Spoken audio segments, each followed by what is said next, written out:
परमेश्वराच्या उपस्थितीमध्ये आणि वचनामध्ये आपल्या सगळ्यांचं स्वागत आहे. आणि सगळ्यांना माहिती आहे की आपण येशू ख्रिस्ताच्या जीवनाविषयी जाणून घेत आहोत. आणि येशू ख्रिस्ताचं जीवन सामर्थ्यशाली आणि खूप इंटरेस्टिंग आहे. आणि असं जीवन या जगामध्ये कुठल्याही व्यक्तीने जगलेलं नाही आहे, कारण येशू ख्रिस्ताच्या प्रत्येक गोष्टीमध्ये परमेश्वराचं सामर्थ्य, बुद्धी, ज्ञान आणि परमेश्वराची उपस्थिती दिसून येते. आणि आज आपण येशू ख्रिस्ताच्या एका अजून त्याच्या जीवनामध्ये झालेल्या 2 गोष्टींविषयी आज बघणार आहोत आणि आपण त्याच्यामधूनही खूप काही शिकणार आहोत. आणि प्रियांनो, जसं आपण गेल्या काही दिवसामध्ये जेव्हा वचन ऐकलं होतं त्याच्यामध्ये आम्ही बघितलं होतं की मरिया जी कुमारिका आहे, तिच्याकडे गब्रियल नावाचा स्वर्गदूत भेटायला येतो आणि मरियेला येशू ख्रिस्ताच्या जन्माविषयी हा स्वर्गदूत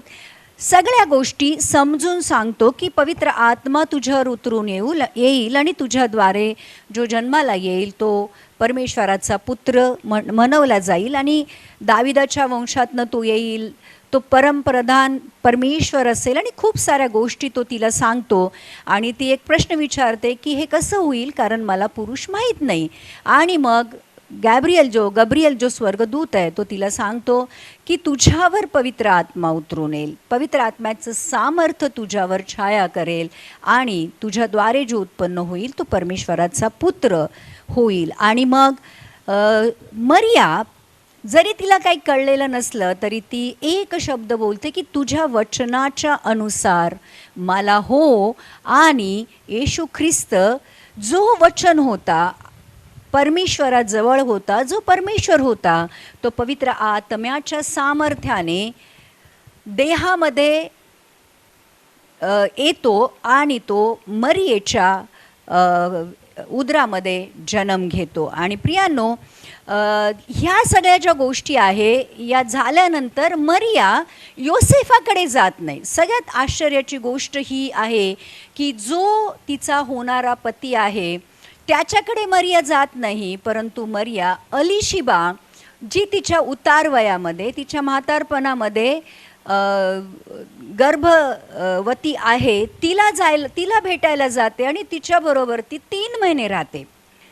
आणि जेव्हा अलिशिबेचा 6वा महिना चाललेला असतो आणि तिथे जाऊन ही जी मरिया आहे ही 3 महिने राहते.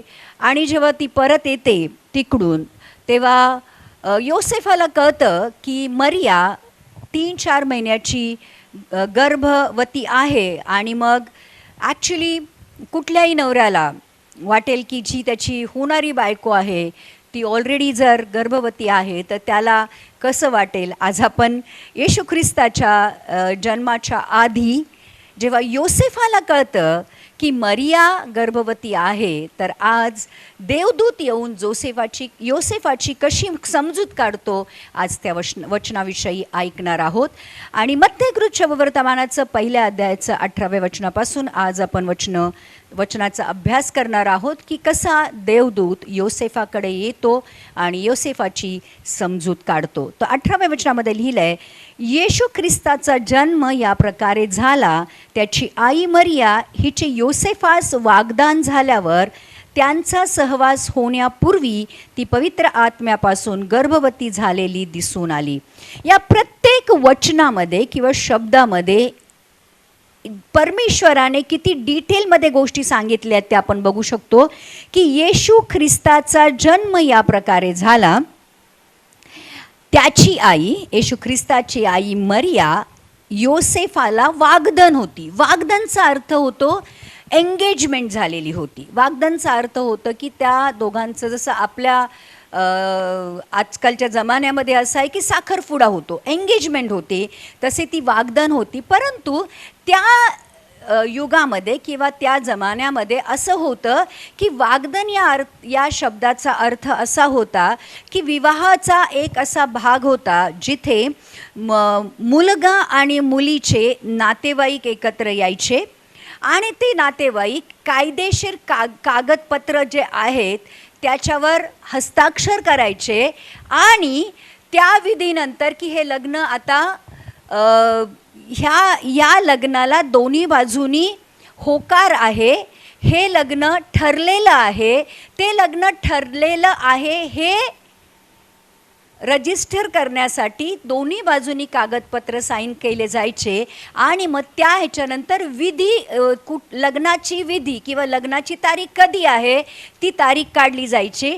आणि हे जे वाग्दान होतं हे एक प्रकारे साऱ्या लग्नाची पूर्वतयारी असायची. आणि म्हणूनच हे ऑलरेडी लग्न झालेलंच आहे असं ठरलेलं असायचं, फक्त विधी बाकी असायची आणि नवऱ्याच्या घरी जाऊन राहणार हे फक्त बाकी असायचं. आणि म्हणून जर कुठलीही मुलगी कुठल्या मुलाला जर वाग्दान असेल, एंगेज असेल, तर जर ते लग्न मोडायचं असेल तर ऑफिशियली त्यांना सूटपत्र किंवा डिवोर्स घ्यावा लागायचा. म्हणजे वाग्दान हे सुद्धा लग्ना इतकंच इम्पॉर्टंट असायचं. आणि म्हणून इथे लिहिलेलं आहे की योसेफाला मरिया वाग्दान होती, परंतु त्यांचा सहवास होण्यापूर्वीच, त्यांचं लग्न होण्यापूर्वीच पवित्र आत्म्यापासून गर्भवती झालेली दिसून आली. कुणाला दिसून आली? योसेफाला दिसून आली. आणि मग ती कुमारिका होती, योसेफाला ती वाग्दान होती, परंतु त्यांच्या लग्नाच्या आधीच पवित्र आत्म्याद्वारे ही जी मरिया होती ती गर्भवती झालेली दिसून आली. आणि मग पुढचं वचनाचं सांगतं की तिचा पती योसेफ नीतिमान होता व तिची बेअब्रू करण्याची त्याची इच्छा नसल्यामुळे तिला गुप्तपणे सोडण्याचा त्याने विचार केला. आता योसेफासाठी जेव्हा ही बातमी त्याला कळते की माझी होणारी बायको आहे ती ऑलरेडी गर्भवती आहे, तर त्याला धक्का बसला असेल, त्याला शॉक बसला असेल. परंतु लिहिलेलं आहे योसेफाबद्दल की योसेफ हा धर्मी मनुष्य होता. योसेफ हा परमेश्वराच्या भयामध्ये चालणारा मनुष्य होता. आणि म्हणून जेव्हा त्याला कळतं की मरिया ऑलरेडी गर्भवती आहे, तर तो तिला पब्लिकली सगळ्यांच्या समोर तिला बेअब्रू करण्यापेक्षा, तिचा अपमान करण्यापेक्षा तो असं विचार करतो की मी तिला सूटपत्र देईल, मी तिला सोडून देईल. जेव्हा की प्रियांनो एंगेजमेंट चा अर्थ असा होता की ते ऑलरेडी नवरा बायको म्हणून संबोधले जायचे आणि एकमेकाबरोबर विश्वासू राहणं एकमेकाचं कर्तव्य होतं. म्हणजे जर मरिया योसेफला वाग्दान आहे, एंगेज झालेली आहे, तर मरिया योसेफाबरोबर एक प्रकारे विश्वासू राहणं जरुरी होतं, योसेफानं मरियाबरोबर विश्वासू राहणं जरुरी होतं. आणि पण जेव्हा आणि समजा दोघांपैकी कोणी जर व्यभिचार केला, दोघांपैकी कोणी पण जर दुसऱ्या कुणाबरोबर संबंध ठेवला तर तो व्यभिचार गणला, व्यभिचारामध्ये ते अपराध गणला जायचा. आणि मग व्यभिचाराची शिक्षा त्या जमान्यामध्ये अशी होती की त्या स्त्रीला, त्या पुरुषाला चौकामध्ये घेऊन आलं जायचं आणि मग प्रत्येक जण येऊन त्यांना दगडमार करायचं, धोंडमार करायचं. जोपर्यंत तो व्यभिचारी व्यक्ती मरत नाही तोपर्यंत त्यांना ते मारत राहायचे. आणि मग जेव्हा योसेफाला कळतं की मरिया गर्भवती आहे, तर असं लिहिलंय की तो नीतिमान होता आणि तिचा अपमान करू इच्छित नव्हता. म्हणून तो काय करतो की गुप्तपणे तिला सोडण्याचा विचार करतो की मला ना तिचा अपमान करायचा आहे, ना तिला धोंडमार करून मारायचं आहे, मी तिला शांतपणे गुप्तपणे डिवोर्स देतो असं तो ठरवतो. पण प्रियांनो, जे आम्ही ठरवतो त्याच्यापेक्षा परमेश्वराची योजना खूप वेगळी असते. आणि मग काय होतं बघा, असा विचार त्याच्या मनात घोळत असता, काय तो विचार करतोय, त्यांनी बोललंय का कुणाबरोबर? नाही. तो फक्त विचार करत असता प्रभूच्या दूताने त्याला स्वप्नात दर्शन देऊन म्हटले, योसेफा, दाऊदाच्या पुत्रा, तू मरियेचा आपली पत्नी म्हणून स्वीकार करण्यास अनमान करू नकोस, कारण तिच्या पोटी जो गर्भ आहे तो पवित्र आत्म्यापासून आहे. आता तो विचारच करत होता की मी तिला गुप्तपणे सूटपत्र देईल, तिला डिवोर्स देईल आणि मग परमेश्वर त्याचा गब्रियल स्वर्गदूत योसेफाकडे पाठवतो. कसा? स्वप्नामध्ये. स्वप्नामध्ये येऊन तो गब्रियल स्वर्गदूत योसेफाची भेट घेतो आणि त्याला सांगतो की तिला आपल्या घरी घेऊन येण्यापासून अनुमान करू नको, म्हणजे तिला आपल्या घरी घेऊन ये, कारण तिच्या पोटी जे बाळक जन्मणार आहे ते पवित्र आत्म्यापासून जन्मणार आहे. आणि मग प्रियांनो, या जेव्हा आपण येशू ख्रिस्ताच्या जीवनाविषयी जेव्हा आता आम्ही बघत आहोत, तर येशू ख्रिस्ताच्या जीवनामध्ये 2 गोष्टींनी खूप महत्त्वपूर्ण भूमिका बजावली आहे, आणि ती म्हणजे देवदूत आणि दुसरा पवित्र आत्मा. बरोबर?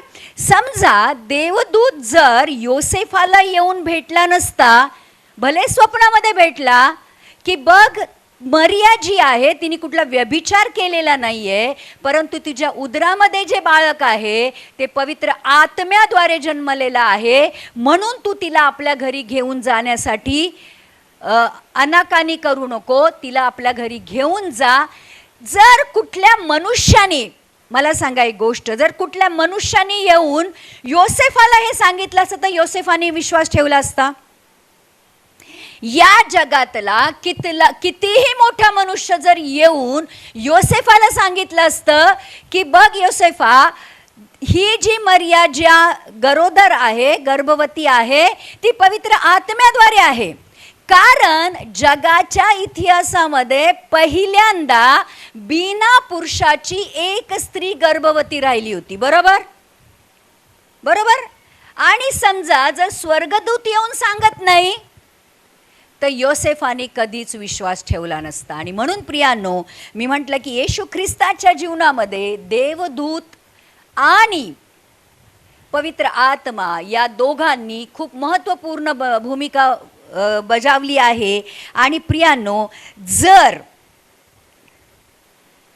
स्वर्गदूत येऊन सांगत नाही, देवदूत येऊन सांगत नाही, तर कदाचित योसेफाने जर कुठलं पुढचं स्टेप घेतली असते की तिला धोंडमार करा, तिने माझ्याबरोबर दगाफटका केलेला आहे, तर येशू ख्रिस्त पण मरियेच्या पोटामध्ये मृत्यू पावला असता. म्हणून प्रियांनो, पवित्र आत्मा आणि देवदूत नेहमी येशू बरोबर होते, आणि येशूचे जीवन आणि येशूचं जे काम होतं, येशू ज्या कामासाठी या जगामध्ये आला होता, या दोघांमुळे त्यांना खूप मोठी मदत झाली. आणि म्हणून जेव्हा सत्यता देवदूत योसेफाला सांगतो तेव्हा योसेफ काय करतो प्रियांनो? पुढचं वचन बघूया. 21व्या वचनामध्ये लिहिलंय, तिला पुत्र होईल आणि त्याचे नाव तू येशू ठेव, येशू असे ठेव, कारण तोच आपल्या प्रजेला त्याच्या पापापासून तारेल. आणि हा स्वर्गदूत फक्त एवढंच सांगत नाही की योसेफा, मरियेचा पत्नी म्हणून स्वीकार करण्यास अनमान करू नको, कारण तिच्या पोटी जो पुत्र जन्मणार आहे तो पवित्र आत्म्यापासून आहे, आणि तिला पुत्र होईल आणि त्याचे नाव तू काय ठेव? येशू ठेव, कारण तोच आपल्या प्रजेला त्यांच्या पापापासून तारेल. म्हणजे पुढे होणाऱ्या ज्या गोष्टी आहेत, ज्या मरियेला त्यांनी सांगितल्या होत्या देवदूतांनी, तोच तो योसेफाला सांगतो. आणि एक प्रकारे येशूविषयी तो भविष्यवाणी करतो की मरियेला पुत्र होईल आणि त्या पुत्राचं नाव तू येशू ठेव. आणि येशू इब्रानी शब्द आहे यहोशुवा, युनानी शब्द आहे योशुआ, ज्याचा अर्थ आहे तारणारा. येशू, देव जो तारणारा. येशू शब्दाचा अर्थ काय आहे? देव जो तारणारा. तारण फक्त एकच करू शकतो, आणि तो कोण आहे? येशू ख्रिस्त. आणि इस्रायली लोक येशू ख्रिस्ताची वाट बघत होते, एका मसीहाची वाट बघत होते. त्यांना असं वाटत होतं की रोमी साम्राज्याचे जे काही त्यांच्यावर जुलम जबरदस्ती होती, रोमन साम्राज्याने त्यांच्यावर खूप सारे अत्याचार केले होते, आणि त्याच्यातून वाचवण्यासाठी आमचा मसीहा देवाचा पुत्र या जगामध्ये येईल. पण प्रियांनो, येशू ख्रिस्त त्यांना इस्रायली लोकांना रोमन साम्राज्यापासून वाचवण्यासाठी नव्हता आला. येशू शब्दाचा अर्थ काय? पापापासून तारणारा. येशू ख्रिस्त संकट, प्रॉब्लेम, त्रासापासून तर तारणार होताच, पण सगळ्यात मुख्य जे काम होतं येशूचं या जगामध्ये येण्यासाठीचं, आणि ते होतं प्रत्येक पापी माणसाला पापापासून तारण करायचं. आणि म्हणून येशूच्या नावामध्येच तारण आहे, देव जो तारणारा. आणि मग तो जो देवदूत आहे योसेफाला या सगळ्या गोष्टी सांगतो. आणि हे सर्व अशासाठी झाले की प्रभूने संदेष्टाद्वारे जे सांगितले होते ते पूर्ण व्हावे. ते असे की पहा, कुमारी गर्भवती होईल, तिला पुत्र होईल आणि त्याला इमॅन्युअल हे नाव देतील. या नावाचा अर्थ आम्हा बरोबर देव. तर प्रियांनो, इथे असं होतं की येशू या ज्या गोष्टी झाल्या होत्या की येशू ख्रिस्त पवित्र आत्म्याद्वारे मरियेच्या पोटामध्ये, उदरामध्ये त्यांनी जन्म घेतलेला होता. आणि येशू ख्रिस्ताविषयी अशी भविष्यवाणी झाली होती की तो कुमारिकेच्या पोटी जन्म घेईल. आणि यशाया 7:14 मध्ये ही भविष्यवाणी केलेली होती की हा जो परमेश्वराच्या लोकांना परमेश्वर एक चिन्ह देईल. आणि ते चिन्ह असं असेल की कुमारिकेच्या पोटी 7:14, अगर यशाया आम्ही 7:14 मध्ये वाचतो तर परमेश्वराच्या वचनामध्ये लिहिलेलं आहे की यास्तव प्रभू तुम्हास चिन्ह देत आहे, पहा कुमारी गर्भवती होऊन पुत्र प्रसवेल व त्याचे नाव इमॅन्युअल, आमच्या सन्निध देव असे ठेवल. आणि ही जी भविष्यवाणी होती ना प्रियांनो, येशू ख्रिस्त जन्मण्याच्या आधी 740 ते 701 वर्ष इसवी सन पूर्वी झालेली ती. म्हणजे येशू ख्रिस्त जन्मण्याच्या आधी 700 वर्षापूर्वी यशाया भविष्यवक्त्याला परमेश्वराने हे सांगितलं होतं की बघ, इस्रायली लोकांसाठी एक चिन्ह असेल त्यांचा मसीहा या जगामध्ये येण्यासाठी. आणि ते चिन्ह हे असेल की कुमारिका गर्भवती होईल आणि पुत्र प्रसवेल आणि त्याचं नाव इमॅन्युअल ठेवण्यात येईल. आणि या सगळ्या गोष्टी इस्रायली लोकांना माहिती होत्या. आणि प्रियांनो, येशू ख्रिस्त एक असा उदाहरण होता. बघा, मी तुम्हाला एक गोष्ट, म्हणजे मी जेव्हा आता येशू ख्रिस्ताच्या जीवनाविषयी अभ्यास करत आहे तर एकच असा मनुष्य होता ज्याच्याविषयी भूतकाळात लिहिलं होतं, तो वर्तमानात ते पूर्ण करत होता. म्हणजे वर्तमान हा जो त्याच्या जीवनातला त्याचा जन्माला येण्याचा, त्याच्या सेवकाईचा, त्याच्या मरण्याचा, त्याच्या पुन्हा जिवंत होण्याचा जो समय होता, तो ऑलरेडी भविष्यवक्त्यांनी संदेष्टांनी ऑलरेडी लिहून ठेवला होता. जसं जसं पवित्र आत्म्याने देवाने त्यांना प्रकट केलं होतं. आणि येशू ख्रिस्त प्रत्येक गोष्ट आपल्या जीवनातनं पूर्ण करत होता. म्हणजे येशू ख्रिस्ताच्या प्रत्येक ॲक्शन मागे किंवा येशू ख्रिस्ताच्या प्रत्येक गोष्टीमध्ये कुठली ना कुठली भविष्यवाणी दडलेली होती. म्हणजे येशू ख्रिस्त या जगामध्ये येऊन त्याच्याविषयी झालेल्या प्रत्येक भविष्यवाणीला पूर्ण करत होता. किती अमेझिंग, किती सुंदर आणि किती अद्भुत अलौकिक जीवन येशू ख्रिस्ताचं होतं. आणि मला असं वाटतं की या सगळ्या गोष्टी जर आज आपण ऐकत आहोत आणि त्या घडलेल्या आहेत, त्या गोष्टींवर विश्वास ठेवणं आज आम्हाला किती इझी असलं पाहिजे. किती लोकांना समजतंय? एकच असा मनुष्य ज्याच्याविषयी हजारो वर्षापूर्वी, शेकडो वर्षापूर्वी भविष्यवाण्या होतात. आणि तो पुरुष, तो व्यक्ती, तो देव आपल्या जीवनातनं प्रत्येक भविष्यवाणी पूर्ण करत जात आहे. आणि म्हणून येशू ख्रिस्तावर आमचा जो विश्वास आहे तो 100% खरा आहे.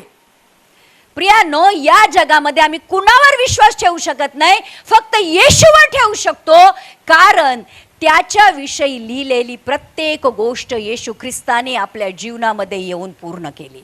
आणि म्हणून यशया भविष्यद्वक्त्याने जे लिहिलं होतं, संदेशाने लिहिलं होतं की बघा इस्रायली लोकांनो, मी तुम्हाला एक चिन्ह देत आहे आणि ते चिन्ह हे आहे की कुमारी गर्भवती होईल आणि ती पुत्र प्रसवेल आणि त्याचं नाव इमॅन्युअल, आमच्या सन्निध, आमच्या बरोबर देव असं नाव त्याचं ठेवलं जाईल. आणि प्रियांनो, हे जे इमॅन्युअल या शब्दाचा अर्थ, येशू शब्दाचा अर्थ काय? पापापासून तारणारा. इमॅन्युअल शब्दाचा अर्थ काय? आम्हा बरोबर देव, आमच्या सन्निध देव. आता येशू ख्रिस्त सगळ्यांची पापं घेऊन जाणारा होता, परंतु आम्हा बरोबर देव याचा अर्थ असा होता की आता येशू ख्रिस्त प्रत्येकाबरोबर एक वैयक्तिक नातं प्रस्थापित करायला आला होता. बघा, आपली जी देवाची जी व्याख्या असते, तो कुठेतरी स्वर्गामध्ये बसलेला एक परमेश्वर आहे. आम्ही जेव्हा प्रार्थना करतो तेव्हा तो आमच्या प्रार्थनेची उत्तर देतो, नाही देतो, परंतु आम्ही देवाला कधीही अशा प्रकारे बघितलेलं नाही की परमेश्वराबरोबर माझं एक पर्सनल, वैयक्तिक, एक आपलेपणाचं आणि खूप जवळकीचं नातं आहे. बघा, पिता आणि पुत्राचं नातं कसं असतं? खूप, कारण ते एकाच घरात येतात, एकाच रक्ताचे असतात, बरोबर. पिता आणि पुत्राचं नातं परमेश्वर आमच्या बरोबर प्रस्थापित करू इच्छितो.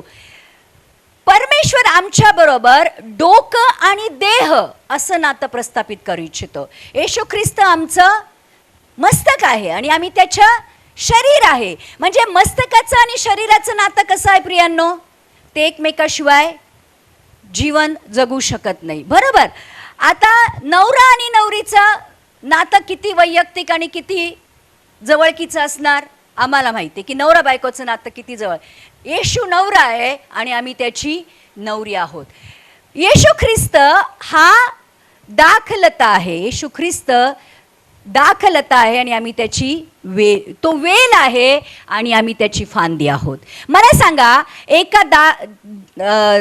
जी द्राक्षाची वेल आहे आणि त्याची फांदी आहे, यांचं नातं किती किती किती किती जवळकीचं असतं?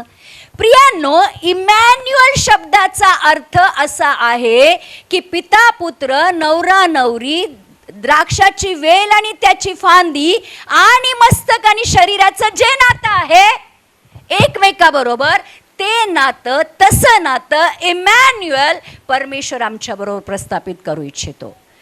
इमॅन्युअल फक्त बरोबर चालणारा देव नाही, आमच्यामध्ये तो आणि आम्ही त्याच्यामध्ये असं एकत्र जीवन जगणं म्हणजे इमॅन्युअल परमेश्वराला बरोबर घेऊन चालणं. किती लोक समजतात? आमेन. तर प्रियांनो, इमॅन्युअल हे वैयक्तिक नातं प्रत्येकाबरोबर ही एक नवीन गोष्ट इस्रायली लोकांसाठी होती की परमेश्वर त्यांच्याबरोबर, त्यांच्यामध्ये राहून जाणारा. आणि म्हणून मत्तेकृत शुभवर्तमानाच्या परत आपण पहिल्या अध्यायामध्ये येऊया आणि आपण येशू ख्रिस्ताच्या जीवनाविषयी ऐकत आहोत. आणि इथे लिहिलेलं आहे की आता पहिल्या अध्यायाचं 24वे वचन हे सांगतं, तेव्हा झोपेतून उठल्यावर योसेफाने प्रभूच्या दूताने आज्ञा पिल्याप्रमाणे केले, त्याने आपल्या पत्नीचा स्वीकार केला. बघा, हा जो योसेफ होता हा खूप धर्मी होता. धर्मीचा अर्थ असा पण आहे की आज्ञा धारक होता. परमेश्वराची प्रत्येक गोष्ट मानणारा आणि त्याच्याप्रमाणे करणारा होता.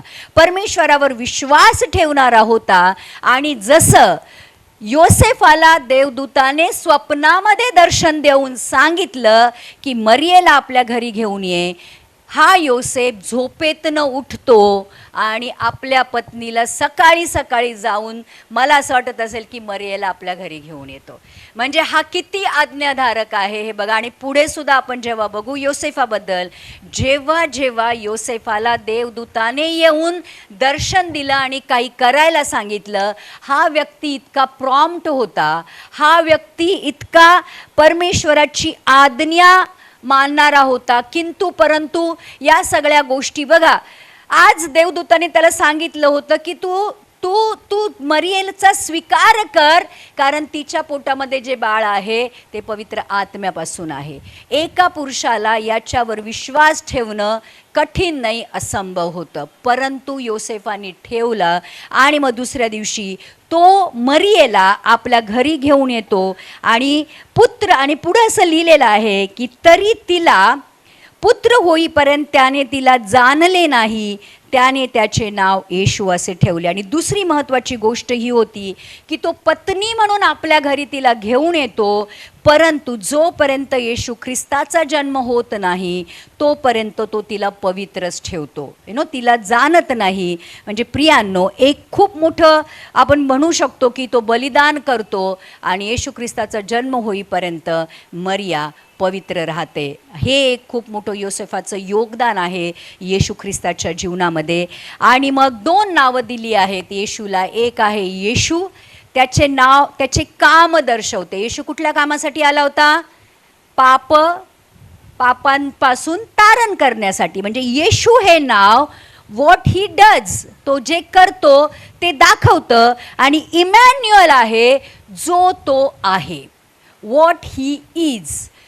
इमॅन्युअल आमच्याबरोबर राहणारा परमेश्वर आहे आणि येशू ख्रिस्त आम्हाला तारणारा परमेश्वर आहे. सो त्याची 2 नावं आहे. एक त्याचं काम दर्शवतं, एक तो जे आहे ते दर्शवतं. आणि मग आपण थोडंसं योसेफाबद्दल या सगळ्या गोष्टींमधनं जाणून घेऊया की योसेफाविषयी, योसेफ या शब्दाचा अर्थ आहे ही विल ॲड, तो वाढवेल. प्रत्येक या बायबलमध्ये जितके पण लोक आहेत त्या प्रत्येकाच्या त्याच्या नावांचा अर्थ काहीतरी सिग्निफाय करतो. योसेफ या शब्दाचा अर्थ आहे की तो वाढवेल, ही विल ॲड. इतिहासामध्ये त्याचं स्थान हे होतं की तो मरियेचा पती होता, येशू ख्रिस्ताचा पिता होता. आणि त्याची विशेषता ही होती की तो एकाच वेळी कुमारिकेचा आणि गर्भवती पत्नीचा पती होता. त्याची पत्नी कुमारिका पण होती, पण त्याची पत्नी गर्भवती पण होती. आमेन. अशी व्यक्ती पहिल्यांदाच या जगामध्ये होती की ज्याची पत्नी कुमारिका असून सुद्धा गर्भवती होती. योसेफ हा जरी दाऊदाच्या वंशाचा होता तरी त्याच्या वंशाला श्राप होता. प्रियांनो, आपण बघितलं की जेव्हा आम्ही काल येशू ख्रिस्ताची वंशावळी बघितली तेव्हा येशू ख्रिस्ताची वंशावळी दोन्ही बाजूनी, एक नाथान आणि एक शमुवेल, या 2 जे पुत्र होते दाऊदाचे, नाथान आणि शमुवेल, या दोघांपासून मरिया आणि योसेफाची वंशावळी येते. परंतु नाथानाच्या जो दाविदाचा जो नाथान पुत्र होता त्याच्यापासून मरियेची वंशावळी आहे. आणि शल्मोन जो राजा होता, जो दाऊदाचा पुत्र होता, त्याच्यापासून योसेफाची वंशावळी होती. परंतु हा जो शल्मोन राजा होता त्याच्या वंशावळीला पुढे जाऊन किंवा दाऊदाच्या वंशाला एक श्राप होता, जे इर्मया 22:30 मध्ये लिहिलेला आहे की यहुद्याचा राजा यहोयाकीम याचा पुत्र कोण्या निर्वंश राहील. हा मनुष्य आपल्या हयातीत उत्कर्ष पावायचा नाही, कारण दाविदाच्या सिंहासनावर बसून यहुदावर राज्य करण्याचे यश त्याच्या वंशातील कोणाला कधी मिळणार नाही. म्हणजे योसेफाची जी दाऊद राजाच्या कडून येणारी जी वंशावळी होती ती श्रापित होती आणि त्या वंशावळीमध्ये दाऊदाच्या सिंहासनावर कोणी बसणार नाही हा श्राप होता. म्हणून मरियेच्या वंशावळीमधून दाऊद राजाच्या वंशातनं जो आलेला आहे तो दाऊदाच्या सिंहासनावर बसणार असतो. आणि म्हणून भले योसेफाचं रक्त येशू मसीहमध्ये नव्हतं, परंतु योसेफ हा पण योसेफाच्या वंशातून आलेला होता. योसेफ, जसं मी म्हटलं की मरियेला सोडू शकत होता, तिचा अपमान करू शकत होता, तिची बेअब्रू करू शकत होता, तो देवदूतांनी सांगितलेल्या गोष्टी नाकारू शकत होता, तिला धोंडमार करून मारू शकत होता, परंतु योसेफाविषयी जे लिहिलेलं आहे की तो धर्मी पुरुष होता. आणि खरोखर प्रियांनो, तो त्याच्या जीवनामध्ये नेहमी येशू ख्रिस्त आणि मरियेला एक सपोर्टिंग रोलमध्ये आपल्याला दिसून येतो. तो नेहमी या दोघांना, येशूला आणि मरियेला, त्यांनी सपोर्ट केला प्रत्येक गोष्टीमध्ये. आणि म्हणून येशू ख्रिस्त लहानपणी वाचू शकला, मरणाच्या दारात न वाचू शकला, कारण योसेफ नावाचा एक व्यक्ती येशू ख्रिस्ताबरोबर होता. आमेन. तो योसेफाचं येशू ख्रिस्ताच्या जीवनामध्ये एक खूप मोठं योगदान आहे, हे आपण बघितलेलं आहे. Jesus, thank you God, thank you father.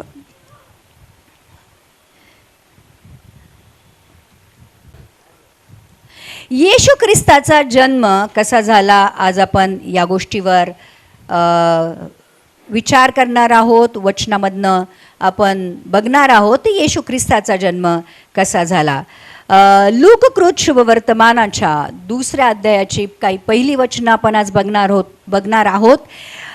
या लूककृत शुभवर्तमानाच्या पहिल्या काही वचनांमधून येशू ख्रिस्ताचा जन्म कुठल्या युगामध्ये झाला, कसा झाला आणि त्याचा येशू ख्रिस्ताच्या येण्यामागे किती मोठा इम्पॉर्टन्स होता, किती महत्त्व होतं, ते आज आपण बघणार आहोत. आणि लूककृत शुभवर्तमानाच्या 2ऱ्या अध्यायामध्ये लिहिलेलं आहे, त्या दिवसात असे झाले की सर्व जगाची नावानिशी लिहिली जावी अशी कैसर अगुस्त याची आज्ञा झाली.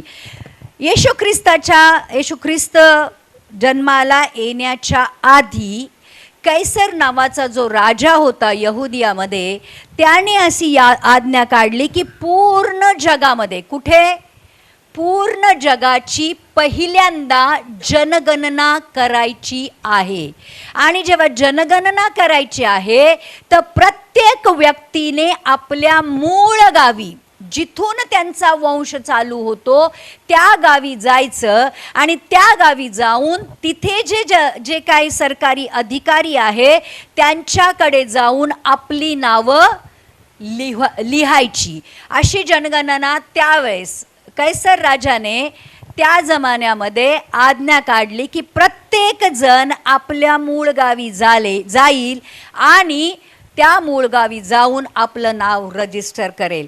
आता तुम्हाला असं वाटेल की त्याच्या मागे भले येशू ख्रिस्ताच्या जन्माची वेळ ती झालेली होती, पण ह्या जो कैसर अगुस्तस होता त्याच्या मागे त्याची योजना ही होती की रोमी साम्राज्य, हे रोमन साम्राज्य पूर्ण जगापर्यंत पोहोचलेलं होतं, पूर्ण जगामध्ये ते पोहोचलेलं होतं.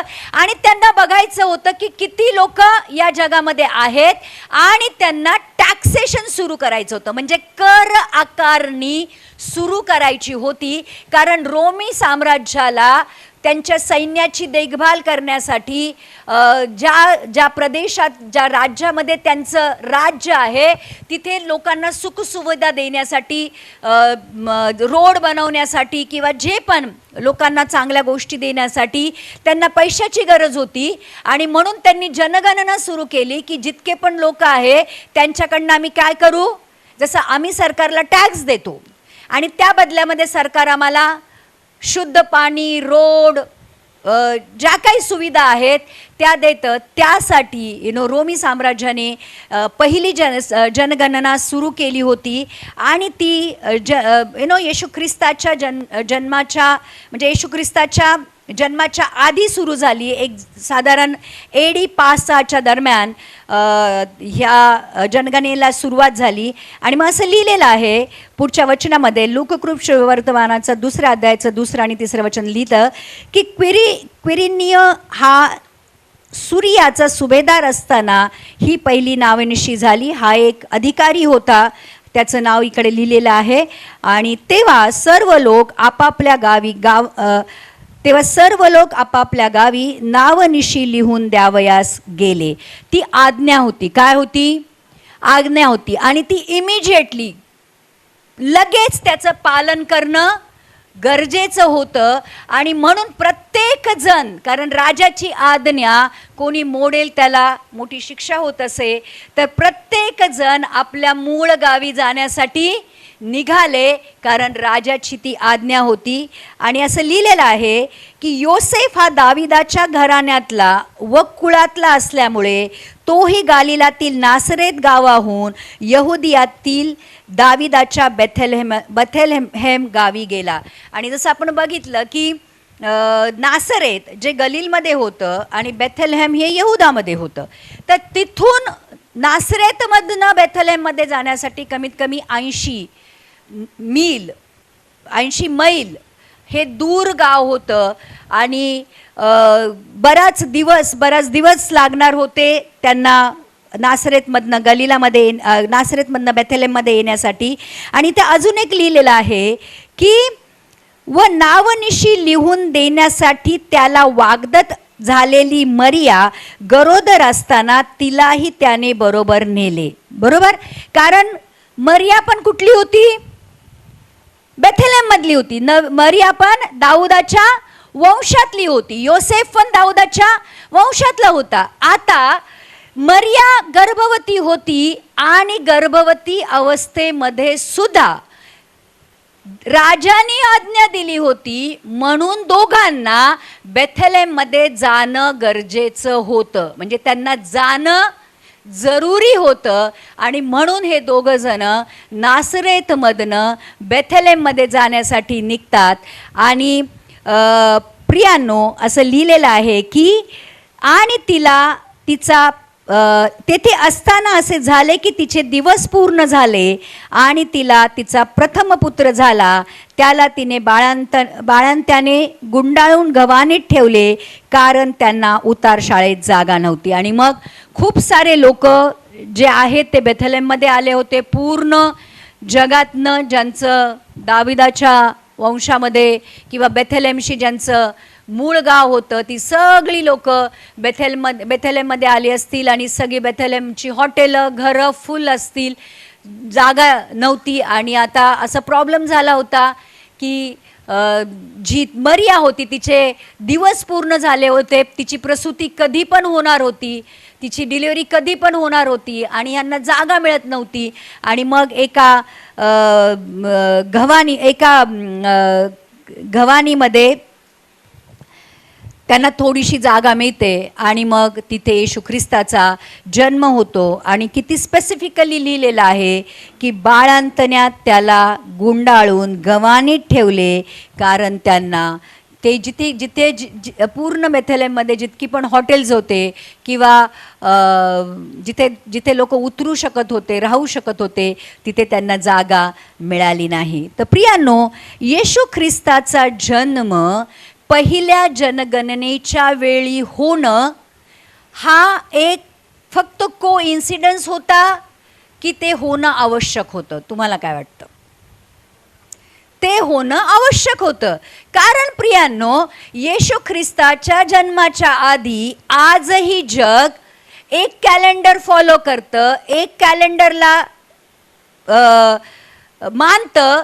ते आहे की येशू ख्रिस्ताच्या जन्माच्या आधी बिफोर ख्राइस्ट आणि येशू ख्रिस्ताच्या जन्माच्या नंतर एडी, अन्ना डोमिनो.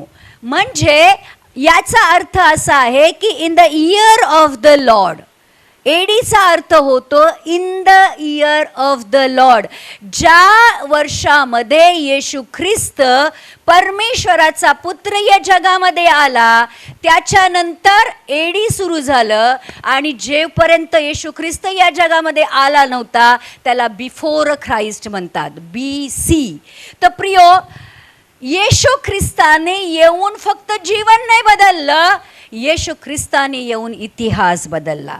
येशू ख्रिस्ताने येऊन वर्ष बदलली. आज पूर्ण जग भले येशू ख्रिस्ताला मानत नाही की तो देवाचा पुत्र होता आणि तो आमच्या पापासाठी क्रुसावर मेला, परंतु आज तेच जग BC आणि AD हे पाळतं. त्यांना पाळावंच लागतं. ॲक्च्युली या सगळ्या गोष्टी लोकांनी थोडंसं समजल्या की BC का आहे आणि AD का आहे. एक पुरुष या जगामध्ये येतो आणि त्या पुरुषाच्या येण्याने कॅलेंडर बदलतं. मग जो कॅलेंडर बदलू शकतो तो जीवन बदलू शकत नाही का? किती लोक समजतात? बरोबर. आज येशू ख्रिस्ताला लोक मानत नाहीत, पण प्रियांनो, इतिहास जर त्याला मानतो तर आम्हाला सुद्धा त्याला मानलं पाहिजे. आणि म्हणून येशू ख्रिस्तच्या जन्माच्या वेळेस जी पहिली जनगणना झाली होती, तो काही ॲक्सिडेंट नव्हता, तो काही कोइन्सिडन्स नव्हता, किंवा असंच दोन्ही घटना बाय चान्स घडल्या असं नव्हतं. ते होणं आवश्यक होतं, कारण मग मरियेचं नाव, योसेफाचं नाव, येशू ख्रिस्ताचं नाव त्या जनगणनेमध्ये रजिस्टर झालं इतिहासामध्ये. आमेन. प्रियांनो, आज ही गोष्ट आम्हाला लक्षात घेतली पाहिजे. तर बेथलहेम गावामध्ये येशू ख्रिस्ताचा जन्म झाला, आणि बेथलहेम या नावाचा अर्थ होतो भाकरीचं गाव. काय म्हणायचं त्याला? भाकरीचं गाव. आणि त्या भाकरीच्या गावामधून जीवनाची भाकर आम्हाला मिळाली. येशू ख्रिस्ताला काय म्हणतात? जीवनाची भाकर बेथलेहममधून आली, ज्या गावाचं नाव भाकरीचं शहर आहे. आणि मग येशू ख्रिस्त बेथलेहममध्ये जन्मला. आणि येशू ख्रिस्ताच्या बेथलेहमबद्दल की तो कुठून जन्मणार ही भविष्यवाणी सुद्धा झाली होती. येशू ख्रिस्त बेथलेहममध्ये जन्मणार ही भविष्यवाणी झाली होती. मला विचार करा प्रियांनो, जर जनगणना झाली नसती तर येशूचा जन्म कुठं झाला असता? नासरेतमध्ये. कारण योसेफ आणि मरिया कुठले होते? नासरेतमधले होते. त्यांना ट्रॅव्हल करायची जरूर होती की जेव्हा आता मरियाचे दिवस भरलेले होते, कुठे जाऊ शकत होते ते नाही. जनगणना पण त्यासाठी झाली होती की येशू ख्रिस्ताचा जन्म बेथलेहममध्ये व्हावा, कारण मरिया आणि योसेफ कुठं यावेत? बेथलेहममध्ये. कारण मिका 5:2 मध्ये ही भविष्यवाणी झाली होती की हे बेथलेहेम एफ्राता, यहुद्याच्या हजारामध्ये तुझी गणना अल्प आहे, तरी तुझमधून एक जण निघेल, तो माझ्यासाठी इस्रायलचा शास्त्र होईल. त्याचा उद्भव प्राचीन काळापासून अनादी काळापासून आहे. मिका नावाच्या भविष्यवक्त्याने शेकडो वर्षापूर्वी येशू ख्रिस्त या जगामध्ये येण्याच्या आधी हे लिहून ठेवलं होतं, हे बेथलेहेम एफ्राता, की तू हजारामध्ये गणना तुझी होत नाही. आपल्या महाराष्ट्रामध्ये पण काही अशी काही गाव आहेत ज्यांची नावं आपल्याला माहीत नाही. जी गावं प्रसिद्ध असतात ती गावं आम्हाला माहिती असतात, पण अशी काही खेडीपाडी आहेत की जी छोटीशी आहेत, ज्यांची गिनती सुद्धा होत नाही, लोकांना माहीत सुद्धा नाही आहेत. अशा प्रकारचं बेथलेहेम एक छोटंसं गाव होतं. आणि त्या गावामध्ये येशू ख्रिस्ताने जन्म घेण्यासाठी त्या गावाला निवडलं. शहर नाही, त्या गावाला निवडलं होतं. कारण मिका नावाच्या भविष्यवक्त्याने, संदेष्टाने ऑलरेडी भविष्यवाणी करून ठेवली होती की त्यांच्यामधून एक असा निघेल जो इस्रायलचा शास्ता असेल, जो इस्रायलला चालवणारा असेल, असा व्यक्ती तिथून निघेल. आणि त्याचं येणं हे अनादी काळापासून ठरवलेलं आहे. येशू ख्रिस्त हा बेथलेहममधनं जन्मणार हे उत्पत्तीच्या आधीपासूनच परमेश्वराने ठरवून ठेवलेलं होतं. आमेन. किती लोक समजतायत? म्हणजे प्रियांनो, आमचा परमेश्वर किती महान आहे हे लक्षात घ्या.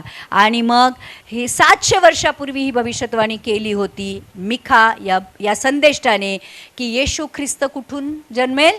बेथलेहममधून. आणि जी राहेल होती, याकोबाची बायको, जी त्याची प्रिय बायको होती, तिचा जो दुसरा पुत्र बेंजामिन, त्याचा पण जन्म इथेच झाला. आणि त्याला जन्म देताना राहेल तिथे मेली, तिथे तिचा मृत्यू झाला. आणि तिची कबर आजही बेथलेहममध्ये आहे. नोमी, हे पण नोमीचं जे बोआज आणि रूथच्या द्वारे येशू ख्रिस्ताच्या वंशावळीमध्ये त्या दोघांचंही नाव आहे. ती जी नवमी होती, जी रूथची सासू होती, तिचं गाव पण बेथलेहम होतं. आणि म्हणून दाऊद राजा पण तिथूनच बेथलेहममधनं आला, कारण बोआज आणि रूथ हे कुठले होते? बेथलेहमचे होते. बेथलेहम ही ती जागा होती जिथून यरूशलेमच्या मंदिरामध्ये बलिदानासाठी जे प्राणी दिले जायचे, जे कोकरे किंवा जे मेंढे दिले जायचे, ते बेथलेहममध्ये जे ऑफिशियल ज्याला आपण म्हणू शकतो की गोठे होते, तिथून यरूशलेममध्ये बलिदानासाठी प्राणी पुरवले जायचे. आणि इथे असं लिहिलेलं आहे की मरियेने आपला प्रथम पुत्राला बेथलेहममध्ये जन्म दिला. येशू ख्रिस्ताचं प्रथम पुत्र होणं हे सुद्धा गरजेचं होतं, कारण जेव्हा यरूशलेममध्ये मंदिरामध्ये कुठलाही कोकरा किंवा बकरा बलिदान केला जायचा, तो प्रथम पुत्र असला पाहिजे. कसा असला पाहिजे? प्रथम पुत्र असला पाहिजे. त्याच्यामध्ये कुठला व्यंग, कुठला दोष नाही असला पाहिजे. प्रियांनो, येशू ख्रिस्त हा प्रथम पुत्र होता, ज्याने कधी पाप नाही केलं, आणि तो येशू ख्रिस्त सगळ्या मानवजातीच्या सगळ्या पापांसाठी एकदाच शेवटचं बलिदान म्हणून क्रूसावर दिला गेला. म्हणून इथे स्पष्टपणे लिहिलेलं आहे की मरियेने आपला प्रथम पुत्र प्रसवला आणि त्याचं नाव तिने काय ठेवलं? येशू ठेवलं. तर प्रियांनो, किती अद्भुत आणि सुंदर गोष्टी आहेत येशू ख्रिस्ताविषयीच्या. आणि जेव्हा आपण या गोष्टींना जेव्हा खूप जवळून त्याचा अभ्यास करतो किंवा जाणतो, तेव्हा आम्हाला कळतं की येशू ख्रिस्ताचं जीवन किती अद्भुत आहे. कुठलाही मनुष्य जो या जगामध्ये आला, तो इतक्या तंतोतंत जगला नाही. बघा, आम्ही मुंबईमध्ये आहोत, तर आमचे जीवन खूप फास्ट आहे, तरीसुद्धा वेळा पाळणं आम्हाला जमत नाही. येशू ख्रिस्ताने त्याच्या जन्माच्या आधी ज्या वेळा ठरवलेल्या होत्या, त्या तंतोतंत पाळल्या. आमेन. तर येशू ख्रिस्त हा परफेक्ट परमेश्वर होता, हा सिद्ध परमेश्वर होता, आणि म्हणून आमचा विश्वासही आज परफेक्ट आहे. आमचा जर येशू ख्रिस्तावर विश्वास आहे, तो प्रियांनो, तो सिद्ध विश्वास आहे. तो विश्वास खरा विश्वास आहे, कारण आमचा परमेश्वर खरा आहे. आणि म्हणून प्रियानो, या सगळ्या गोष्टी आम्हाला जाणणं खूप जरुरी आहे, कारण या सगळ्या गोष्टी आमच्या विश्वासाला येशू ख्रिस्तावर जो आहे काय करतात? दिवसेंदिवस वाढवतात. आणि आम्हाला एक गोष्ट पटते की खरोखर ज्या येशूवर मी विश्वास ठेवला आहे, तो विश्वास योग्य आहे. आमेन, आमेन, आमेन. आपण प्रार्थना करूया. जितके पण लोक आज आमच्याबरोबर आहेत, जे इथे बसलेले आहेत आणि जे